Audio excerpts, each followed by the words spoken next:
আসসালামু আলাইকুম প্রিয় দর্শক, অন্য মঞ্চের আলাপচারিতায় আপনাদের সকলকে আমন্ত্রণ জানাচ্ছি। একটি ঘটনা গতকাল 3 তারিখ ভোর রাতের বা শেষ রাতের একটি ঘটনা সারা বিশ্বে একেবারে যাকে বলে একটা কূটনৈতিক জগতে, রাজনীতির জগতে একটা পারমাণবিক বিস্ফোরণ ঘটিয়ে দিয়েছে। পারমাণবিক বিস্ফোরণ। কেন পারমাণবিক বিস্ফোরণ বলছি? কারণ আপনারা জানেন পারমাণবিক বিস্ফোরণ প্রথম হয় সেটা দ্বিতীয় বিশ্বযুদ্ধের সময়। আপনারা জানেন হিরোশিমা এবং নাগাসাকিতে জাপানে পারমাণবিক বিস্ফোরণ ঘটেছিল। এবার তারপর থেকে আজ অব্দি পারমাণবিক বোমা কোনো দেশের বিরুদ্ধে ব্যবহার হয়নি, কিংবা কোনো দেশে সেটা আক্রমণ করা হয়নি সেটা দিয়ে। কিন্তু এটাও আগেই বলেছি, এটা হচ্ছে রাজনীতির পারমাণবিক বোমা বিস্ফোরণ। সেটা কি রকম সেটা বলি। সেটা হচ্ছে যে ভেনেজুয়েলা বলে দক্ষিণ আমেরিকায় একটি দেশ আছে। এই দেশের যে রাষ্ট্রপতি মাদুরো, তাকে সেই দেশে আক্রমণ চালিয়ে, রাতের অন্ধকারে আক্রমণ চালিয়ে তাকে তার রাজপ্রাসাদ থেকে দখল করে, মানে কিডন্যাপ করে, বাংলা কথা হচ্ছে কিডন্যাপ করে নিয়ে চলে গেছে আমেরিকা। একা তাকে নিয়ে যায়নি, নিয়ে গেছে তাকে এবং তার স্ত্রীকে।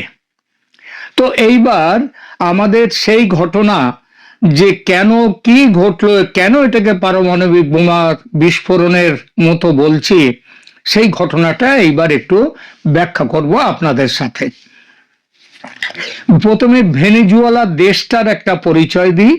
ভেনেজুয়েলা আগেই বলেছি এটা দক্ষিণ আমেরিকার একটি দেশ, এবং দক্ষিণ আমেরিকার 6th লার্জেস্ট কান্ট্রি হলো ভেনেজুয়েলা, মানে 6ষ্ঠ বৃহত্তম দেশ। এর আয়তন হচ্ছে 9,16,445 বর্গ কিলোমিটার। এটা আয়তনে একটু সহজ হিসেব করে বুঝিয়ে দিই। বাংলাদেশের মোট আয়তন হচ্ছে 1,48,460 বর্গ কিলোমিটার, আর ভেনেজুয়েলার আয়তন 9,16,445 বর্গ কিলোমিটার। অর্থাৎ আয়তনে ভেনেজুয়েলা বাংলাদেশের 6 গুণ বড় একটা দেশ। এইবার এখানে কার সেই প্রেসিডেন্ট, কাকে নিয়ে যাওয়া হয়েছিল, কাকে নিয়ে গেছে আমেরিকা কিডন্যাপ করে? তার নাম হচ্ছে নিকোলাস মাদুরো। নিকোলাস মাদুরো 2013 সালের এপ্রিল মাস থেকে ওই দেশটার প্রেসিডেন্ট। তার পূর্বসূরি ছিলেন কি বিখ্যাত মানুষ হুগো চ্যাভেজ। তার মৃত্যুর পরে তিনি ক্ষমতায় আসেন। মাদুরো 2013 সালে নির্বাচনের মাধ্যমে ক্ষমতায় এলেও সেটা কিন্তু সঠিক নির্বাচন ছিল। তার পরবর্তী নির্বাচনগুলো 2018 এবং 2024 চরম বিতর্কের মুখে পড়ে। বিতর্ক তুলেছিল কারা? আমেরিকা তুলেছিল মুখ্যত। বিশেষ করে 2024 সালের জুলাই মাসের নির্বাচনে ও দেশের বিরোধী দলগুলো এবং আন্তর্জাতিক পর্যবেক্ষকরা ওই নির্বাচনে ব্যাপক কারচুপির অভিযোগ তোলেন, এবং তখন থেকেই যুক্তরাষ্ট্র বা আমেরিকা এই সরকারকে ভাঙার চেষ্টা করছে এবং তাকে, মাদুরোকে প্রেসিডেন্ট হিসেবে স্বীকৃতি দিতে অস্বীকার করেছে। অনেকটা বাংলাদেশের শেখ হাসিনা সরকারের সাথে কি মিল খুঁজে পাচ্ছেন? এইবার দেখুন, শেখ হাসিনাকে সেখানে তার বিরোধিতা করলেও তাকে সরাসরি আক্রমণ করে যেভাবে মাদুরোকে তুলে নিয়ে গেছে ভেনেজুয়েলার প্রেসিডেন্টকে আমেরিকা, সেটা করতে সাহস পায়নি। এই জন্যে, আর তখন তো প্রেসিডেন্ট ট্রাম্প তো তখনও ক্ষমতায় ছিলেন না, তিনি ক্ষমতা থাকলে হয়তো সেটাও করে ফেলতেন, কিন্তু সেটা তিনি করেননি, কারণ তখন বাইডেন ছিলেন ক্ষমতায়। ডেমোক্র্যাটরা, তারা ট্রাম্পের মতো এই দ্বিতীয় বিশ্বযুদ্ধের পর এমন একটা ঘটনা ঘটিয়েছেন ট্রাম্প, এমন ঘটনা ঘটাবার সাহস, ক্ষমতা, ইচ্ছা তাদের কিছুটা রাজনীতি অন্তত বাধা দিত। যাই হোক, তার জন্য শেখ হাসিনা ক্ষমতাচ্যুত হয়েছেন, কিন্তু তিনি অন্তত চলে আসতে পেরেছেন ভারতে। ভারত তার পাশে ছিল। আমেরিকার সঙ্গে এই যে ভেনেজুয়েলার দ্বন্দ্বটা, এটা দীর্ঘদিনের। এটা দ্বন্দ্বের মূলে কি আছে? মূলে ওই সমাজতন্ত্র বনাম পুঁজিবাদ টুজিবাদ, ওগুলো পুরনো কথা, ওগুলো নিয়ে আমেরিকাও এখন মাথা ঘামায় না। আর ওই সমাজতন্ত্র নিয়ে যারা যেসব দেশ বলে তারা সমাজতন্ত্রের দেশ, তারাও সমাজতন্ত্র নিয়ে মাথা ঘামায় না। ওটা একটা জব্বা পড়তে হয়, আলখাল্লা পড়তে হয়। সেই আলখাল্লার মতো আমেরিকা পুঁজিবাদ, আর অন্য কয়েকটা দেশ তারা আবার বলে তারা সমাজবাদ, তারা কমিউনিস্ট কান্ট্রি বলে নিজেদেরকে। তো সমাজতন্ত্র বনাম পুঁজিবাদের লড়াই নয়, আসল লড়াইটা হচ্ছে তেলের সম্পদ। ভেনেজুয়েলায় বিশ্বের বৃহত্তম তেলের মজুত রয়েছে, বিশ্বের বৃহত্তম, ওই আরব দেশগুলোর থেকেও অনেক বেশি। তার পরিমাণ কত? 300 বিলিয়ন ব্যারেল, 300 বিলিয়ন ব্যারেল। আর ডোনাল্ড ট্রাম্পের বক্তব্য কি? ডোনাল্ড ট্রাম্পের বক্তব্য হচ্ছে ভেনেজুয়েলার যে তেল, ওর মালিক আসলে আমেরিকা। কেন আমেরিকা? তেলটা কি আমেরিকার যে জায়গা অবস্থান, আমেরিকা দেশের মধ্যে কোনো জায়গায়? তা নয়। তার দাবি হচ্ছে ডোনাল্ড ট্রাম্পের যে ভেনেজুয়েলার যে তেল, ওটা আবিষ্কার হয়েছে, এবং সেটা আবিষ্কার এবং উত্তোলন শুরু হয়েছিল আমেরিকার মেধা এবং পরিশ্রমে। অর্থাৎ আমেরিকা ওটা আবিষ্কার করেছিল, প্রথম খুঁজে পায়, তারপর আমেরিকা তার পাইপলাইন টাইন বসিয়ে সেগুলোকে তোলার ব্যবস্থা করেছিল। অতএব ওর মালিক হচ্ছে আমেরিকা। সেটা ভেনেজুয়েলার মধ্যে থাকলেও তার মালিক আমেরিকা। এবং আমেরিকা, ট্রাম্প বলছে যে ভেনেজুয়েলা তাদের নিজেদের যে দেশ, সেই দেশ থেকে যে তেল তুলছে, সেই তেল আসলে চুরি করছে ভেনেজুয়েলা। তার মতে মার্কিন কোম্পানিগুলো ভেনেজুয়েলার তেল উত্তোলনের দায়িত্ব নিলে সেটা নাকি বিশ্বের পক্ষে ভালো। আমার দেশের তেল আমি কাকে বিক্রি করতে দেব, বিক্রি করব, কে তুলবে, সে দায়িত্ব তো আমার। কিন্তু আমেরিকার কথা হচ্ছে না, ওর তেল আমি তুলবো, তুলে আমি বিক্রি করব, আমি ব্যবসা করব, সারা পৃথিবীর লোক খুশি থাকবে। এই হচ্ছে আমেরিকার বক্তব্য। আর মাদুরোর বিরুদ্ধে আর কি অভিযোগ? এটা তো সরাসরি, এটা বললেও অনেকেই আবার উল্টো কথা বলতে পারে, রে কি তাহলে আমেরিকার সম্পদ তো তাহলে অন্য যে কেউ নিয়ে নিতে পারে। সুতরাং তিনি আর একটা অভিযোগ তুলেছেন, সেটা হচ্ছে মাদুরোর যে প্রশাসন, সেটা নাকি মাদক পাচার, যেটাকে বলা হয় নার্কো টেররিজম, সেই দুর্নীতির সঙ্গে যুক্ত। মাদক পাচার পৃথিবীর সব দেশেই কম বেশি চলে, তবে সেখানে সরকার যে জড়িত থাকে তা নয়। খুব সামান্য কিছু দেশের সরকারি পৃষ্ঠপোষকতায় মাদক পাচার চলে বটে, যেমন পাকিস্তান রয়েছে, যেমন আফগানিস্তান, যেমন আরো কিছু আরব দেশেরও মধ্যে রয়েছে এইসব ব্যাপার।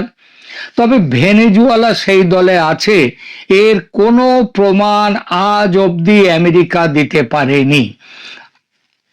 আসল উদ্দেশ্য ঢেকে রাখার একটা ক্যামুফ্লেজ, বা সেটা হচ্ছে এটা হচ্ছে ওই মাদক পাচারের গল্পটা হচ্ছে একটা ক্যামুফ্লেজ আমেরিকার তেল দখল করার জন্য।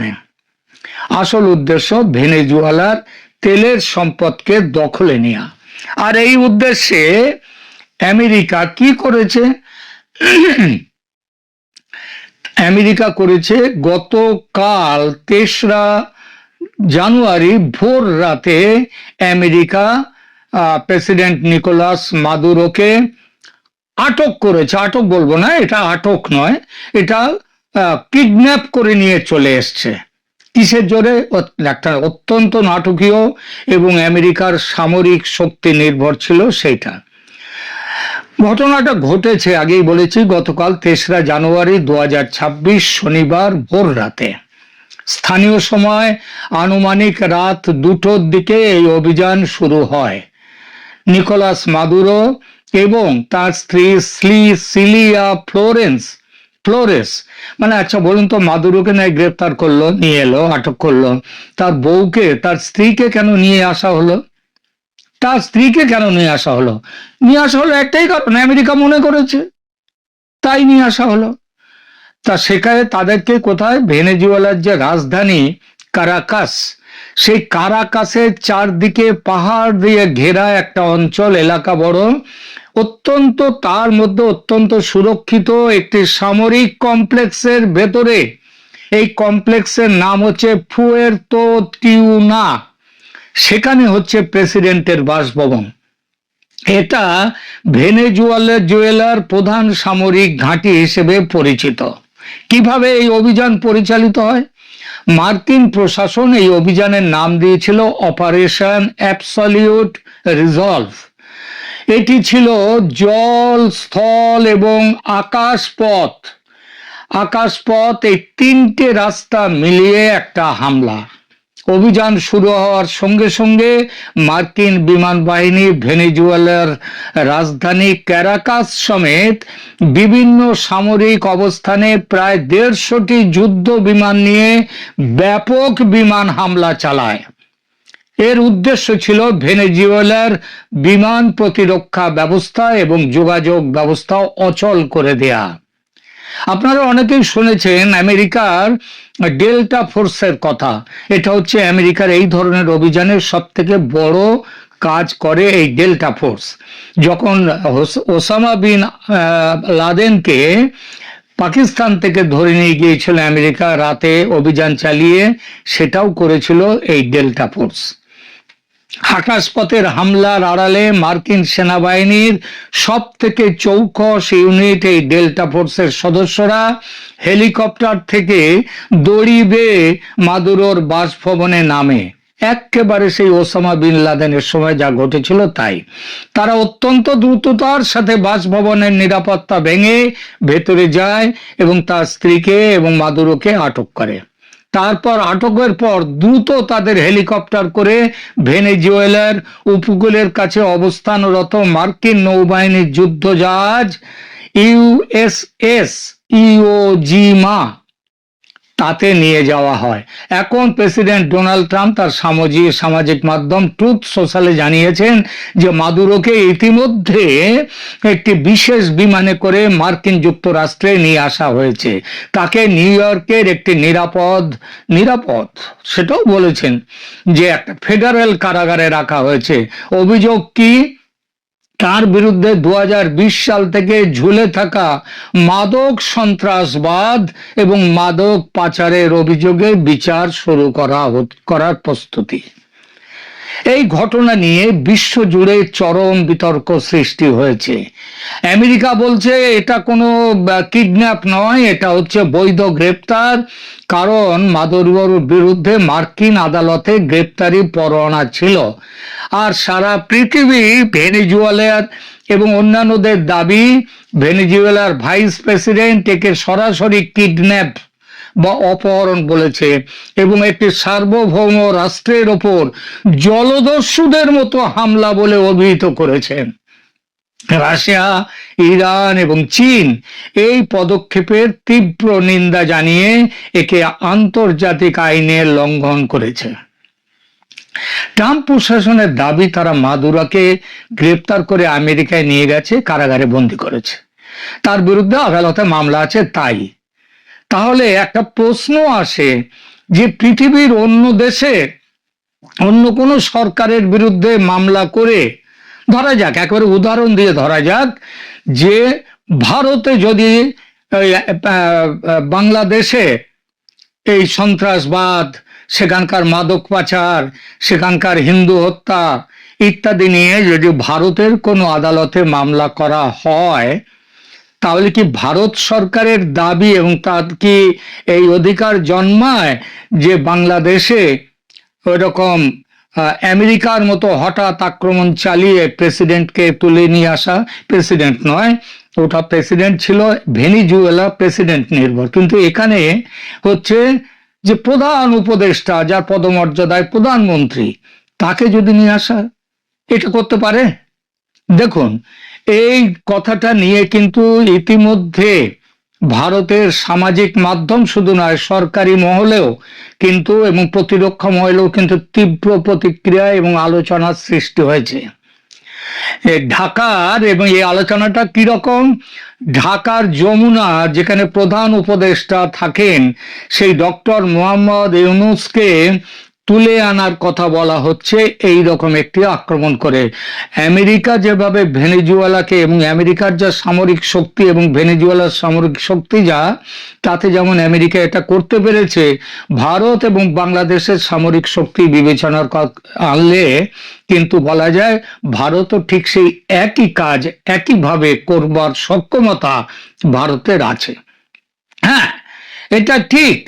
এবং সেটা কি, সেটা হচ্ছে যে প্রধান উপদেষ্টাকে তুলে নিয়ে আসা, কারণ আমেরিকা তো পথ দেখিয়েছে এবং আমেরিকার বন্ধু ট্রাম্প সাহেবের বন্ধু মোদি, হ্যাঁ, বাণিজ্য শুল্কের ব্যাপারে দুটো দেশের হচ্ছে না, কারণ ট্রাম্প ব্যবসাদার, উনি ব্যবসাটা ভালো বোঝেন, কিন্তু বাংলাদেশের ব্যাপার তো তিনি মোদির ওপরে ছেড়ে দিয়েছেন। তো বন্ধুর দেখানো পথে, বন্ধু ট্রাম্পের দেখানো পথে ভারত কি ট্রাম্পের পথে মোদির, ট্রাম্পের বন্ধু মোদি কি একই কাজ করবে বাংলাদেশে? ইউনূসকে নিয়ে এলে ব্যাস সব শেষ। এবং তখন তো নিয়ে আসা মানে, যেমন ট্রাম্প বলেছেন যে ট্রাম্প যে শুধু ভেনেজুয়েলার প্রেসিডেন্টকে তুলে এনে কাজটা শেষ করেছেন তা নয়, তার সেনা, তার সমস্ত কিছু ভেনেজুয়েলার মধ্যে তার সেনা ইত্যাদি, তারা ভেনেজুয়েলাতে অলরেডি ঘাঁটি গেড়েছে এবং বলেছে ভেনেজুয়েলার পরিস্থিতি স্বাভাবিক না করে তারা আসবে না। পরিস্থিতি স্বাভাবিক মানে কি? নতুন সরকার তৈরি করা। ইতিমধ্যে সেখানকার ভাইস প্রেসিডেন্টের সাথে কথা চলছে। বাংলাদেশের ক্ষেত্রেও ভারত এইটাই করতে পারে, যে কোনো মুহূর্তে একটি রাতের অন্ধকারে দিনের বেলা যখন খুশি যমুনায় গিয়ে ইউনূসকে তুলে নিয়ে আসা এবং শাহাবুদ্দিন চুপ্পু রাষ্ট্রপতি, তাকে দিয়ে একটি নতুন তাকে ব্যবস্থা করা। সেই ব্যবস্থাটা কি?